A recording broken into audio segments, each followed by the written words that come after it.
RuneScape is adding what? We've got a new drop from the RuneScape team, and myself, as a longtime old school RuneScape player, I have been playing through modern RuneScape for the past 4 months or so, completely unguided. No wikis, guides, anything like that.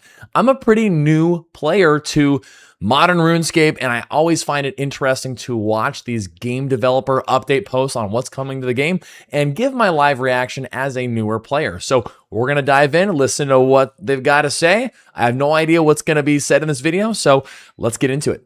Hey there, Scapers. Mod Anvil and Mod Ryan here again with another reflection of the month that has been and a look at what's coming up. What kind of change?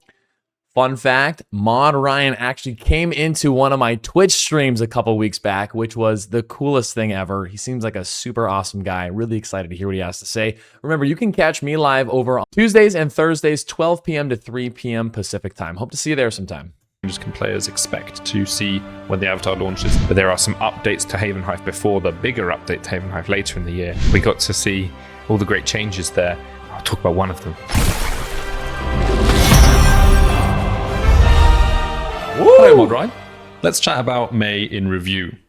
In the first week, we released the world and combat declutter, and also we made some changes to some dying equipment and also changed the behavior of the clock, right? Some relatively small changes on the grand scheme of things, but actually were landed very, very well with our community, right? What are your thoughts on those? Yeah, quite a few updates there. Yes. From the top, first one, visual decluttering of combat and the world, I think you mentioned. Mm-hmm. That update was really good. It's really focused on addressing combat in that example. A lot of the over-the-top sort of visual effects that were going on, things like aftershock, crackling, even just some of the spell casting. And I think that was also the update that made circles squares. Yeah, square. That's interesting about the combat visual decluttering. I think because I'm a new player, I don't have access to like a lot of crazy abilities, but I know that being a longtime World of Warcraft veteran as well, someone who doesn't play at the highest level, but I clear the heroic raid, every single raid tier. Spell effects drive me freaking crazy. Like anytime I get a chance to, go into the graphic settings and minimize like spell effect glitters and explosions and stuff, especially from others, like I don't want to see any of that. And so the fact that they cut that down makes things a little cleaner. I think most people can appreciate that, especially if you're in a really intense fight. I mean, I haven't done a ton of like really hard PVM stuff yet, but I can imagine some of those fights where you really need to be like tick perfect on things. Having a bunch of extra crap on the screen would just be really annoying. Oh, what are y'all sipping on, by the way? What are you grinding? Let me know down below. I got a nice tall mug of fresh Americano. The circle. Squaring the circles. So I think we've said it many times, the game is a tile-based game, so that sort of change, although it sounds small, actually has quite a large impact. When you're watching people play the game, you can already see how much more readable the game is now. Oh, the square update was amazing. To be honest, I didn't really notice the circles when I first started playing, but something felt off. Like something was what didn't feel right. I couldn't quite describe it. And now that the square tile indicators are back or they're here, it's like, oh, I think that was the thing that made it feel so different in not a great way. So yeah, the square tile thing has been amazing. And yeah, it's a tile-based game. What are we doing? With it being such a simple square. Dyed equipment, always a hot topic. It comes up a lot. When are we going to get our next dyed equipment? And I know that we are essentially back catalogued at this. I've never used dyes yet. That's clearly not a new player thing. I feel like I've been playing for a while now. I haven't even seen colored dyes at all. Stage in terms of what we have or haven't released, but the update earlier in the month released the dyes for both Dracolich and the Sanctum weapons. I think slight spoiler at the time, I think you on Reddit said, hey, yeah, these. So is this the same armor set, but just in different dyed colors? Is that what I'm seeing here? If there is that much variety, I mean, who's going to be mad about that? I think that's great. These weapons are coming next week, but you didn't mention the Dracolich, so that was good. My question there, though, is if you have the setting toggled on for overriding cosmetics, does it overwrite the dye cosmetics? Because if it does, that's a bummer. Like dye, I feel like if you're applying a dye to an armor set, that's just changing the armor set. I feel like if that is hidden for some reason, they should unhide that. Because one thing I've noticed keeping cosmetics like turned off is everyone looks the same now because everyone's got the same max armor on. Less so that you see like an old school, because I think the armor is a little more rare, but I see all the max level people in RS3 all wearing the same necromancy outfit, just the same stuff. If there's dye variations, I feel like that would be a nice, pleasing new thing to see. It meant that the players got to experience that surprise for themselves on the Monday. But yeah, those dyes are always an awesome update to release. It gives those players sort of at let's say the top end who want to show off their sort of vanity items with dyes, more things to strive towards. And ultimately, yeah, always seeing more dyed items in game is always good fun. I'm personally a big fan of just the inventory models being aligned, so I can't have like a Barrows dyed main hand without having a Barrows dyed offhand, just as an example. I don't have any Barrows dyed items. I'm not a Barrows dye fan, but yeah, I care more about the inventory models personally, just to make sure that it's all like in uniform. Inventory models? I'm confused on what he means by that. Is that like having your inventory guy? Because I know you can create windows for pretty much everything in RS3. I know a lot of people like to have their character model's inventory window open. Is that what he's talking about? Yeah, I don't like having that window open personally. I hope I don't have to have that open at some point. I think that would frustrate me. Not frustrate me, but I like when the screens have minimal clutter on them. That's why I've been so stubborn about my UI so far. You guys are like, Jolly, let me give you a UI template. I'm like, I don't want it. I want minimal stuff on my screen until I absolutely need it. When in sync. There is the dye as it is could see changes in future. What are your thoughts overall, though, on dyeing? Dyes have changed a lot over the years. Many years ago, we were quite bottlenecked by like actually making the configuration for all the many dyed items. But we are at a stage nowadays where it's really essentially doing the art side of the work is where essentially the cost is massively there. A lot of our dyes are done, they're not just recolors, right? There's a lot more fidelity that goes into them, ensuring that like blood dye feels like blood, those sorts of things, which means it requires more work than it may seem. I think a lot of comments across socials say, you just recolor them, it's super quick. But there was a time where we did do a very simple dye, the soul dye, when it first went out, and then we went and did a whole range of feedback on it, changed it completely. Wow. Yeah, it's funny when players are like, just change the color. Can't be that hard. It's like, dude, if you're not a game developer, bro, like there's no place to be saying to easily change anything. A massive respect for game devs and all the work that goes in, especially to create artistic visuals that actually look good. It's got to be so hard to do. It's completely, I sit with the players on this. When items come out, brand new, like high-end gear, you really want to be able to dye it, and you can't. And then for the player side of things, they're never sure when that's ever going to happen. Going forward, I would love for us to be in a position where when a new weapon equipment is released, that we commit to releasing the dyes with them, or at a minimum commit to releasing them very soon after, not this unknown sort of amount of time. I need some education here on these dyes. So is this something that like, are these like drops you get from like bosses and stuff to like change the color of things? Can you just buy dyes somewhere? I'm a little, please inform me down below. I'm unguided, so I can't browse the wiki on this subject. But yeah, we're in a really good place now for actually making dyes from a design/development side of things to the art side of things is where we need to like, essentially, there is more work than it probably may seem publicly to address. So just to hook into one of those updates, the behavior of the clock was something we also changed. Initially, that had been updated to be embedded in the minimap on January 19th. Since then, we've actually reverted that change and made it a bit more flexible again.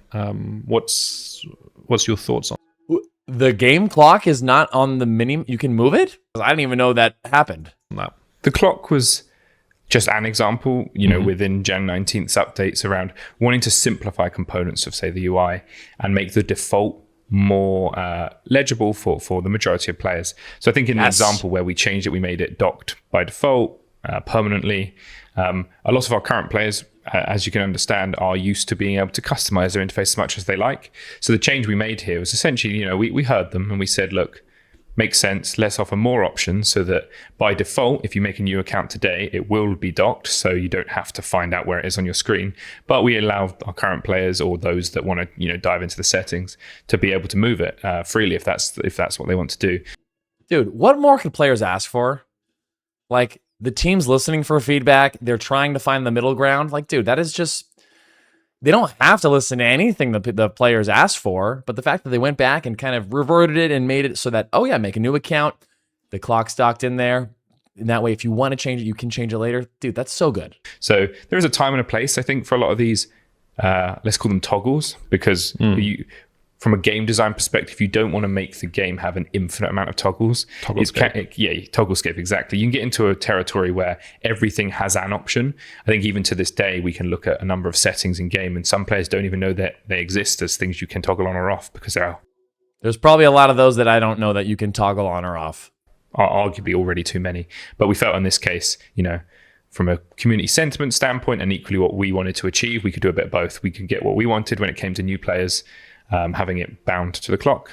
But then for current players, if you want to move it and put it in the top left corner, you can. So. Yeah, it was it's quite a good one because it was something that was highly requested at the time. And then when we implemented the change, I actually noticed that there wasn't actually that much talking about that change. So I'd like to throw this question to our YouTube audience. Were you aware of that change? And if you were, which clock have you opted for? Dude, yeah, I literally did not even know. I didn't know anything changed about that at all. But I guess I started playing in February. And if this was implemented in January. But yeah, I literally have not. I guess mine's just attached, I think. I haven't moved mine around, I don't think. And I didn't know it could be any different. And I wouldn't want to move it anywhere. Why is anyone wanting to move the clock? Don't you just want it by the map? You free-floating clock or you embedded? We'd love to know. Let us know. So we ran our first double XP event of 2026 this May. RIP myself and all the Iron Men out there who didn't get to experience the double XP. This one goes out to you. The last one was in November, I think. So how do you feel this one went? Yeah, it's the longest gap in double XPs in quite a long time now because they were running, we're running for a year. This one's been like a 6-month gap essentially. It's really good to see the player's response to us, saying, hey, here's the DXP and here are our plans for this one and the future, because we changed a bunch of stuff, right? It's the first double XP since the Road to Restoration. So there was no extra incentives for logging in each day with the rewards. And we removed a number of items from the double XP store, all in line. All good things. All good things for people in my position.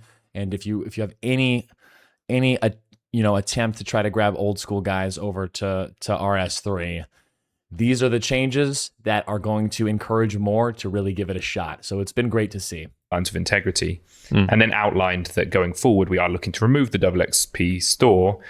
Wow. But also, I know yourself, you posted around asking how do people feel about the skilling outfits? Yep. How do they feel about obtaining them in game? Because what essentially we want to do is any skilling outfit that players feel that they needed to wait till DXP 4 to get from tokens means that it's probably not the, there's probably some improvements we could be making to how it's obtained in the game on a day-to-day basis. I don't really know how skilling outfits are obtained. Is it like an old school where you I guess it all just kind of depends. I'm thinking like the fishing outfit in old school you get from the fishing trawler as like an RNG drop. Is it different in RS3 as far as like how you get these skilling outfits? I don't know. You guys tell me. But yeah, DXP went really well and really opening up to the community again and just seeing how they think it went. Did they enjoy it for the same length of time? It was also just called double XP. It wasn't called double XP Live, which I think a couple of people noted as well. Double XP Live? Why would they have called it double XP Live? That's weird. Small minor things, but yeah, it went really well. Very excitingly, we also launched the Dungeoneering remaster project. This was one of the most fun things that I got to do with my Twitch stream, is we get to go through some of the Dungeoneering updates together the second day after it came out. It was a blast. I also got myself blasted from like level 17 Dungeoneering up to like 50 or 53 or something. It was such a good time. That's just been out for a couple of weeks now. How do you feel that went as a first remaster project where we're tackling the old and ancient aspects of RuneScape? Really, really well. It was the update that when we said we're going to do remasters, almost everyone was like, do Dungeoneering. We did Dungeoneering. There's been a whole range of posts, community sentiments talking about how, really, really good changes. They're into Dungeoneering more. A lot of, I've been noticing this a lot with folks in my clan, just saying how much they're enjoying the new Dungeoneering experience, especially from a single player perspective. Apparently single player Dungeoneering XP greatly buffed, a lot more incentive to go in, like to not have to find a group if you don't have the time to or don't want to. It's great to hear that the community as a whole is like finding this update to be positive. That is the kind of fuel that hopefully gives the development team like more fire to keep trying to make things better. Because from my new player perspective, anytime I've watched any of these videos, all I see are devs genuinely trying to make the game better for people. And so it's great to hear payoffs like that. Like good quality of life within there. Really kind of nailed it. Like, props to the team for really like nailing that one. They worked with the community during development as well, with the blogs. Dude, I mean, what more could you ask for? Come on. Reaching out to some of the, as I said last time, like the DG lovers as well, as much as reaching out and just talking to people who are essentially DG haters at the time. I feel like we've got to a really good place with the remaster where the DG haters of the past have actually come back and said, hey, I'm really enjoying DG now. And equally, DG lovers, they've come back and they're enjoying it for what it is, especially with the speed running update that went out after. That's got to be so fun. I'm thinking about how in old school RuneScape, one of the more competitive components of old school is, high scores for bosses, of course. Or not high scores, but like fastest like kill times for bosses. But PvP is huge in old school. Obviously, elephant in the room, RS3 PvP is pretty much dead. To give speedrunning Dungeoneering like a competitive, it's something to really compete for, see how fast you can do it. That is so great. It helps to fuel the fire of that competitive spirit, which I feel like has probably been lost for many years because of no PvP and kind of that rush of like going as hard and as fast as you can. I think that's super cool. Even though I'm probably not going to touch that for years on end, it's still cool to hear about. The original release, but yeah, overall, super proud of the team. Super sort of excited about like the concept of remasters and what they can mean for the game. What did you think? I thought it was brilliant. I know from a community perspective, the first blog, we'd sort of previewed our general direction, and there were some things in there like the Dungeoneering tokens from Elite Dungeons that was contentious, and that was another opportunity for us to show how much we listen and how much we take community feedback on board as we move towards launch, right? Yeah, exactly. That's such a really good point around, we set out to reduce the Dungeoneering token rates from things like Elite Dungeon bosses. But then after looking into it and equally learning from other updates in the Road to Restoration this year, we found that the best course of action was not to change those at all, but essentially make Dungeoneering itself increase the token rate so that it becomes the main source of tokens without removing those other ways to essentially earn tokens. Kind of what we want with RuneScape. I've said this a few times now, and I'll keep saying it, is we want the players to be able to play their way. There should be options for things. There shouldn't just be one way of doing it. So, if you want to earn tokens, you could do Elite Dungeons. You could do Dungeoneering itself. You could complete some archaeology collection logs. But they're all viable options depending on your playstyle. Lean forward. Oh, hold on. I was looking at that little B-roll that was just listed there. Look at the animations here. With the text like this, is that an option in game? Because, dude, I am so sick of seeing like the numbers popping above my head. I would rather than pop up like this. Is this an option? Dungeons, you could do. I like the way the damage stacks like that. That looks way better to me. Dungeoneering itself, that aligns with what they want and what we want as well. So with you mentioned there that now there's more Dungeoneering tokens coming through Dungeoneering rather than Elite Dungeons. Do you have any other stats that are worthwhile sharing around Dungeoneering and the remaster? Yeah, quite a few. If I can rattle them off, is I think on average about 4 or 5 floors were being completed a day prior to the release. It's now up to 8 or 9 sort of area. Equally, wow. We're seeing more group play within Dungeoneering versus solo play, which is awesome to see. Dungeoneering works really well as a group and social experience, working together to solve the dungeon. And especially an extra bit of information with the release of the speed running that came a week later, we actually saw people's on average, the floor completion time was getting better and faster, which was showing that people were working towards, making those improvements and those adjustments. But on the whole basis, like DG engagement is massively up compared to prior. And now I feel like, a heat of warning there. We're like, yeah, it would make sense that DG, completions and activity would be increased. I mean, it was totally remastered, reworked. We logged in. We saw all the people in Daemonheim ready to test it out. It'll be interesting to see how this plays out over the course of like the next 4, 6, 8 months. If those numbers will still remain high like that, if they're going to adjust a bit more, we'll see. Within it itself, since the original release to where it is now, it's maintaining like a heavy stream of players going through it, engaging with it for longer. Engaging with it with other people, and equally getting better and faster at it. So all round positive.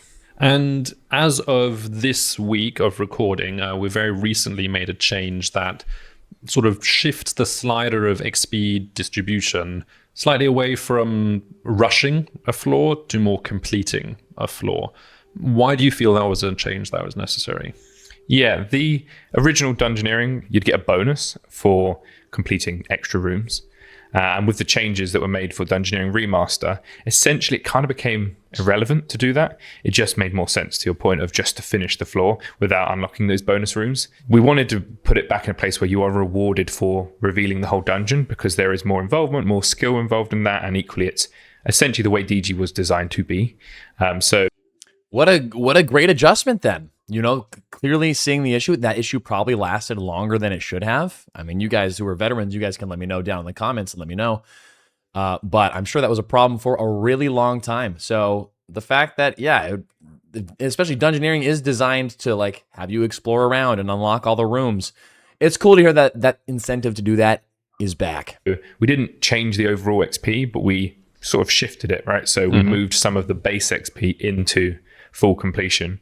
And even already now, since that was released, we are seeing, like I said, floor times going up, but equally the speeds of those floors are evening out as well. Where's Jolly's live footage from Dungeoneering? Just kidding. Yeah, and from what I heard, on average, most players are choosing to complete the floor rather than rush it anyway, right? So the change is actually benefiting the majority of players, isn't it? Yeah, exactly. So with the change here, we've actually benefiting the majority of the game by making these changes, because they are now being rewarded for their effort more. So offsetting it that way essentially is the better option for the wider player base, which is, again, essentially like the real big focus here is making Dungeoneering for everyone. Like I said before, the Dungeoneering haters or the lovers, we want to make everyone a Dungeoneering lover. So. Dungeoneering was really intimidating for me as a new player. And the first couple times through it, not only was it kind of intimidating, but it was a little boring in a way, or like the scaling seemed kind of weird at first. I don't know. There was something about, and I guess like the fundamentals of it haven't really changed with the remaster.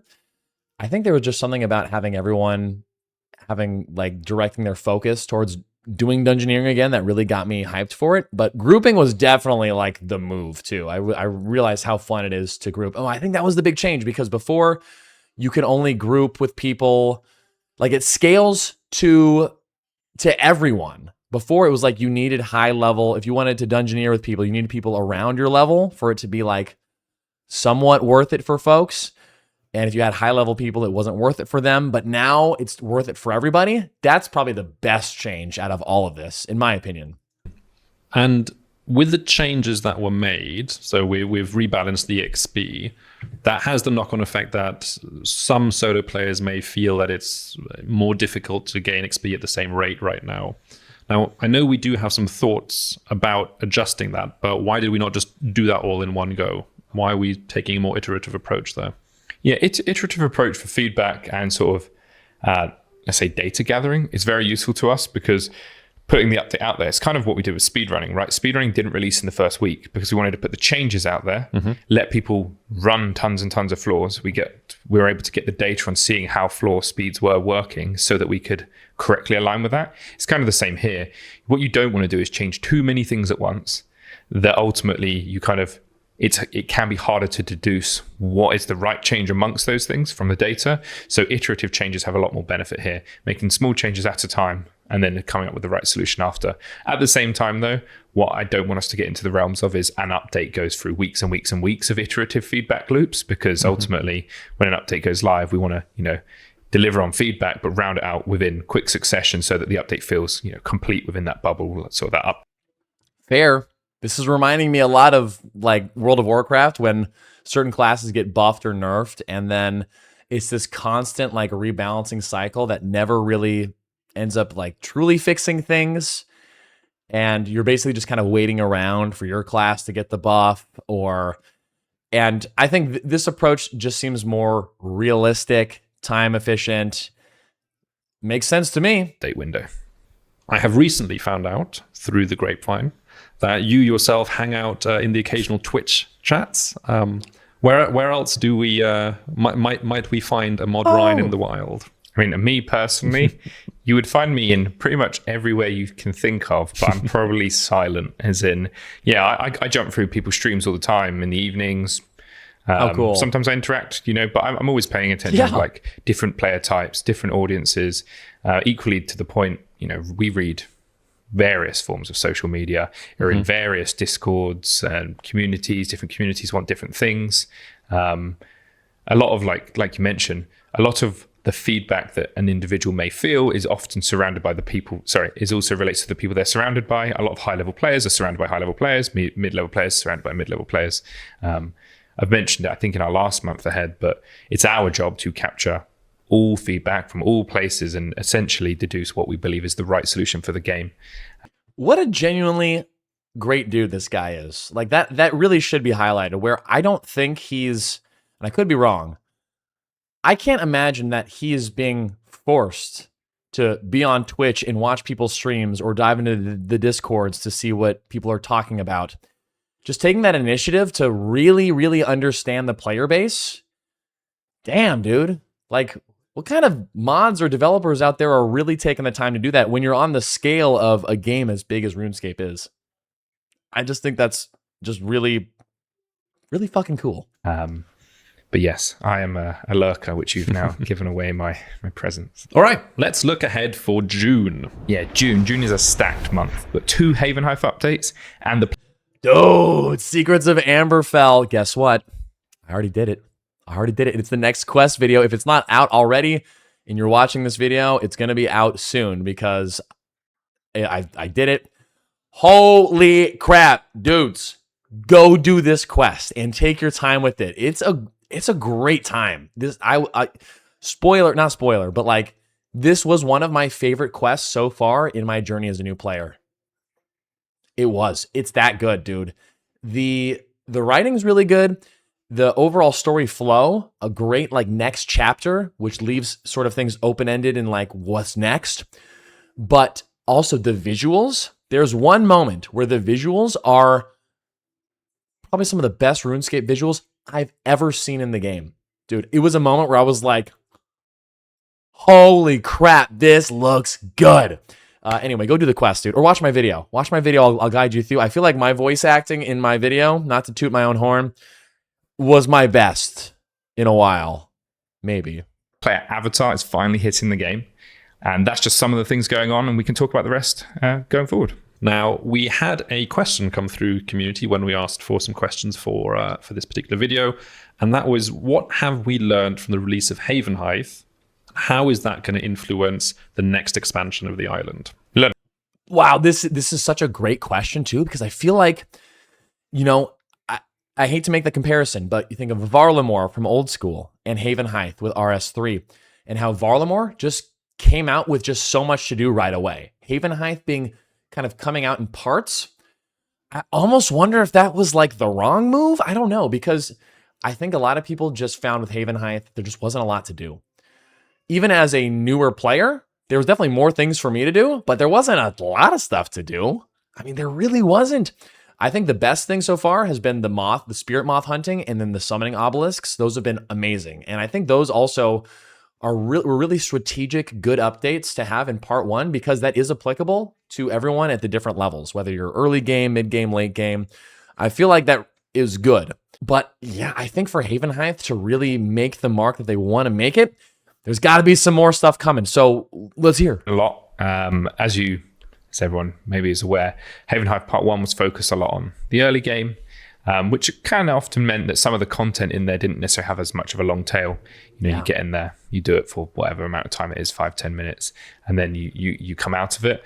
A lot of, I know you say the future, and we're talking about the month ahead, but there are some updates to Havenhythe before the bigger update to Havenhythe later in the year, as we move towards the later one, the bigger part.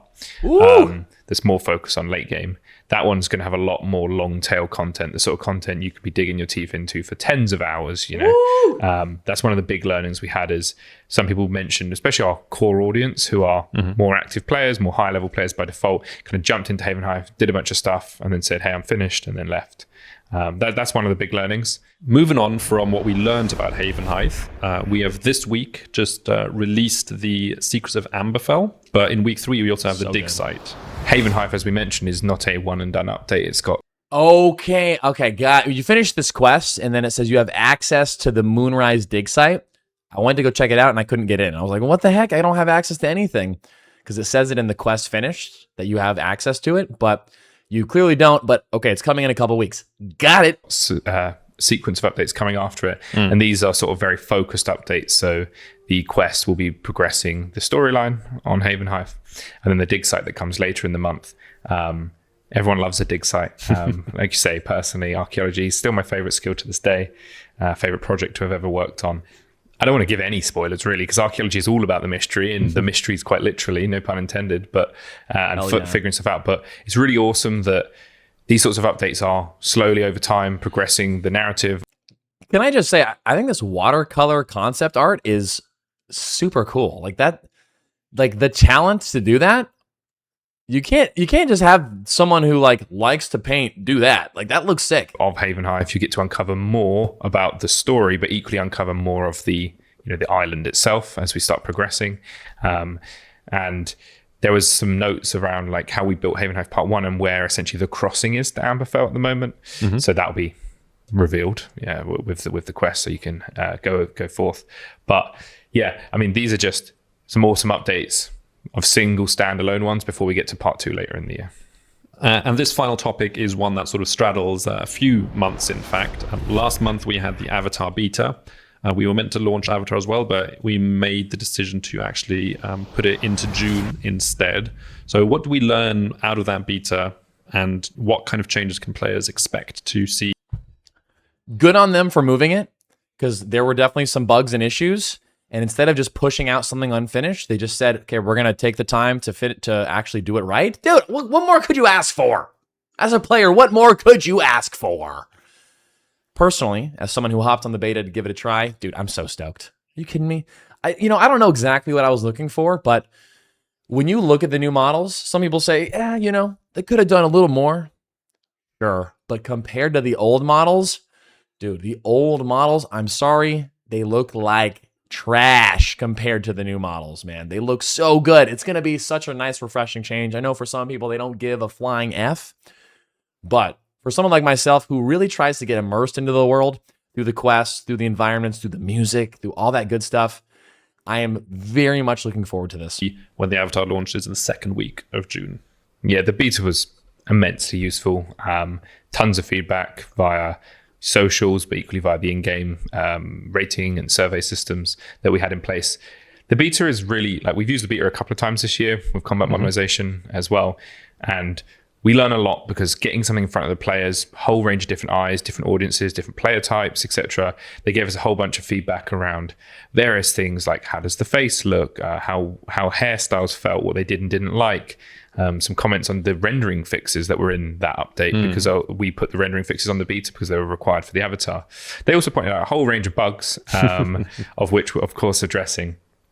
But it was one of these great opportunities for us to really get a sort of nail down how the player's feeling about this. And it puts us in a position where we want to do what's right for the game. So we want to ensure the right quality for the update, which is why we pushed it back a couple of weeks, so that we can ensure that we are addressing the feedback that was raised. We are delivering the quality that people want. Cheers to the team, man. Cheers to the team. That's doing it right.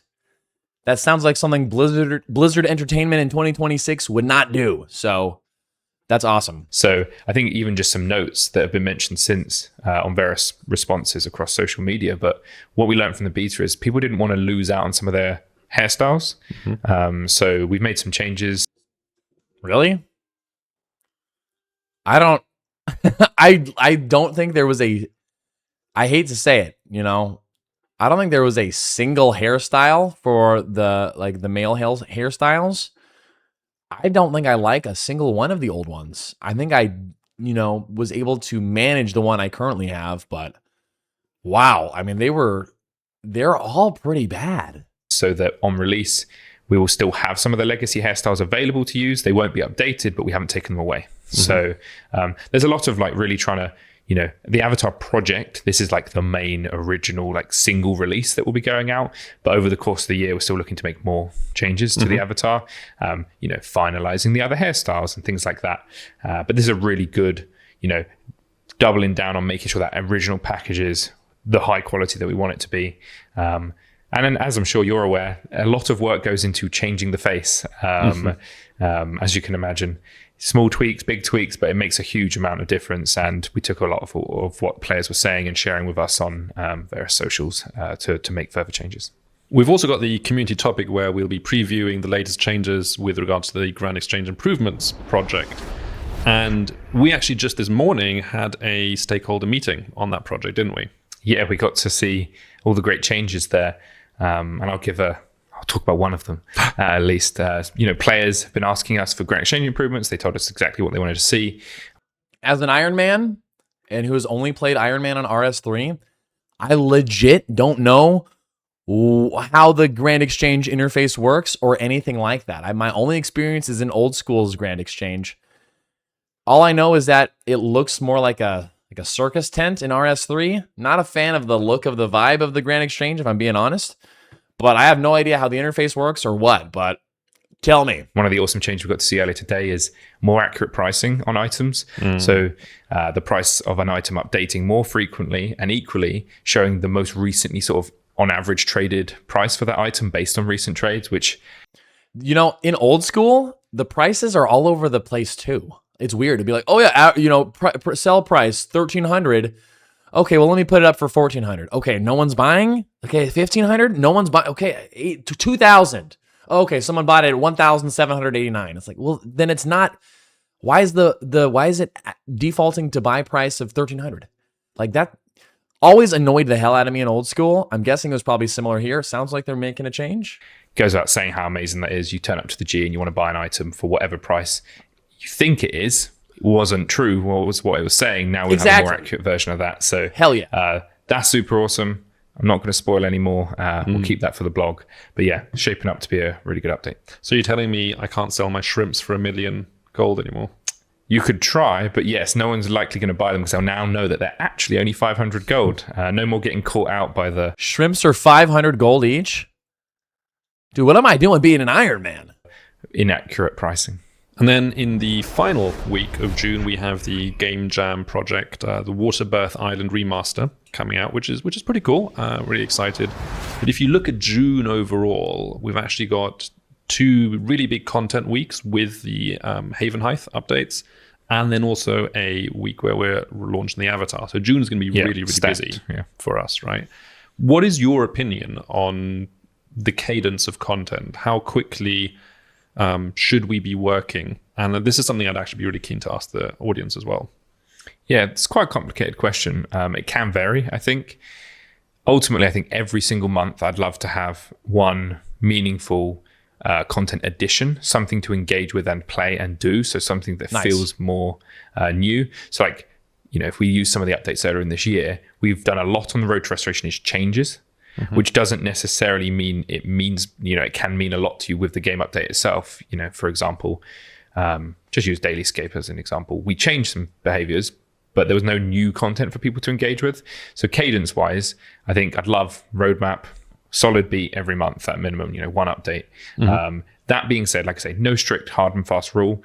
In some of those months, maybe there are 2 let's say, equally solid, slightly less like grander scale, but they are meaningful in their own right. Using the archaeology example with the using the Havenhythe example, the quest and the archaeology dig site are very related. So it makes sense for them to come out close together. And I think that's also important to take into account. So it's not really a full answer for you. I think it depends. And I think doing what's right around the content itself is important. If the content strings together well, it's better that it comes out more frequently, or more connected. You don't necessarily want something months apart. But the cadence in general, making sure there's solid updates that's new for each and every player every month. And then making sure we are filtering in smaller or more like side sort of updates in there, whether that's game jam, whether that's ninja fixes, whether it's just cool quality of life improvements, whether it's just smaller projects in general. An array of options. But yeah, equally, I'd love to know what players think, because we've gone through years where sometimes it's super stacked cadence, sometimes it's lighter in certain places. And I've definitely seen a world where at times there's been it can feel overwhelming with the amount of differences that are going on. But yeah, open up to. I mean, as a new player, there's just so much for me to explore in the game. There's just so much stuff, dude. I'm only scratching the surface so far in my 4-month journey so far.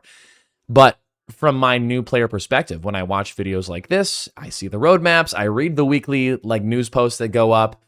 It seems like they're doing a lot in a good way, just enough. I feel like this is a good Goldilocks amount, but I'm also not a high-end player who's done everything. And I know a lot of you guys watching and who play are. So I'm curious to hear your thoughts too. Please let me know down below.